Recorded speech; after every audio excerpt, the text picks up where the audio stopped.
যে Rangpur Riders point টেবিলের শীর্ষে ছিল, সেই রংপুর রাইডার্সের সামনে এখন কঠিন চ্যালেঞ্জ, তাও আবার খুলনা টাইগার্সের সাথে এলিমিনেটর ম্যাচ।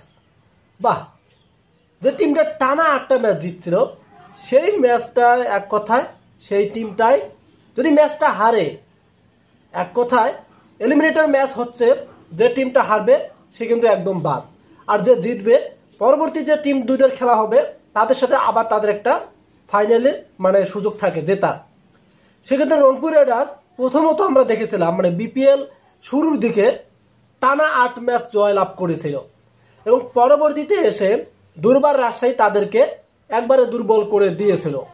টানা রংপুরকে 2টা ম্যাচ হারাইছিল, তার পরবর্তীতে রংপুর রাইডার্স আবার 2টা ম্যাচ হারছিল।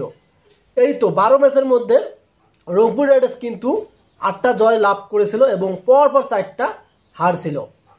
এই পরিস্থিতিতে রংপুর রাইডার্সটা অনেকটাই চাপে। যদি তারা পয়েন্ট টেবিলের শীর্ষে থাকতো তাহলে কিন্তু এতটা চাপ হতো না, এলিমিনেটর ম্যাচ খেলা লাগতো না। এখন কিন্তু এই ম্যাচটাই খেলা লাগতেছে খুলনা টাইগার্সের সাথে।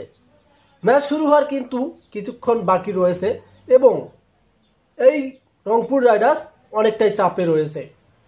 তবে তারা যদি হারাতে পারে আবার খুলনা টাইগার্সকে, এদিকে যদি চিটাগং কিংস জেতে বা বরিশাল জেতে, দুই টিমের যে কোনো এক টিম যদি জেতে, তাদের সাথে কিন্তু ফাইনালে মোকাবেলা হবে রংপুর রাইডার্স। আর এক কথায় যদি খুলনা টাইগার্স আবার রংপুর রাইডার্সকে হারায় তাহলে তো রংপুরের বিদায় সেখান থেকে, রংপুরের আর কোনো কথাই আসতেছে না।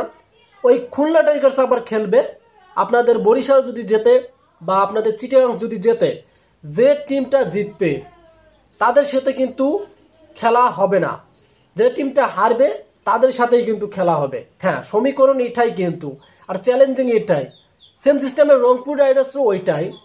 যদি বরিশাল জেতে আর যদি চিটাগং হারে, ওই চিটাগংয়ের সাথে খেলা হবে, যে টিম জিতবে তারা আবার বরিশালের সাথে ফাইনাল খেলবে। এদিকে যদি বরিশাল আবার হারে, চিটাগং জেতে, তাহলে কিন্তু রংপুর আর বরিশাল আবার লেগে যাবে। সো এটাই, রংপুর রাইডার্স কিন্তু অনেকটাই চাপে। ফরচুন বরিশাল আর চিটাগং কোনো চাপ নেই, ওরা একটা সুযোগ থাকবে। যদি ফরচুন বরিশাল চিটাগংয়ের সাথে হারে, তারপরে কিন্তু ফরচুন বরিশালের একটা সুযোগ থাকছে পরবর্তী এই রংপুর বা খুলনার সাথে খেলার। ওই সেম সিস্টেমে যদি চিটাগং হারে, ওদেরও একটা সুযোগ থাকবে। কিন্তু রংপুর রাইডার্সের ভাই আর খুলনা টাইগার্সের কোনো সুযোগ নেই। যে টিমটাই হারবে তারা কিন্তু এবারে বিপিএল আসর থেকে বিদায় নেবে। তবে রংপুর কি ভয়ঙ্কর রূপে ফিরতে পারে, এটা কিন্তু আপনারা যারা রংপুর রাইডার্সের ফ্যান আছেন তারা কমেন্টে জানিয়ে দেবেন। আর যারা খুলনা টাইগার্সের ফ্যান আছেন তারাও বলে দিবেন যে আপনাদের খুলনা টাইগার্স পারবে এই রংপুর রাইডার্সকে হারাতে। এই খেলাটাই কিন্তু একটা হবে গুরুত্বপূর্ণ খেলা এবং হাই ভোল্টেজ ম্যাচ, কেননা এই ম্যাচটার মধ্যেই দেখা যাচ্ছে কে ফাইনালে মোকাবেলা করতে পারে। যদি রংপুর হারে তাহলে রংপুর বিদায়, যদি খুলনা টাইগার্স হারে তাহলে খুলনা টাইগার্স বিদায়। আর যদি খুলনা টাইগার্স জেতে তাহলে তো দেখা যাবে এই বাকি 2টা টিম যে ফরচুন বরিশাল চিটাগং কিং, তাদের ওখান থেকে যে হারবে তার সাথে খেলবে। আশা করি সমীকরণটা বুঝতে পারছেন। তবে ম্যাচটা যতক্ষণ হয়নি ততক্ষণ কিন্তু আমরা বলতে পারতেছি না কে জিতবে। বাট ফ্যানরা তো একটা আইডিয়া নিতে পারে, যে সাপোর্টিং করতে পারে যে রংপুর না বরিশাল এবং চিটাগং না খুলনা টাইগার্স।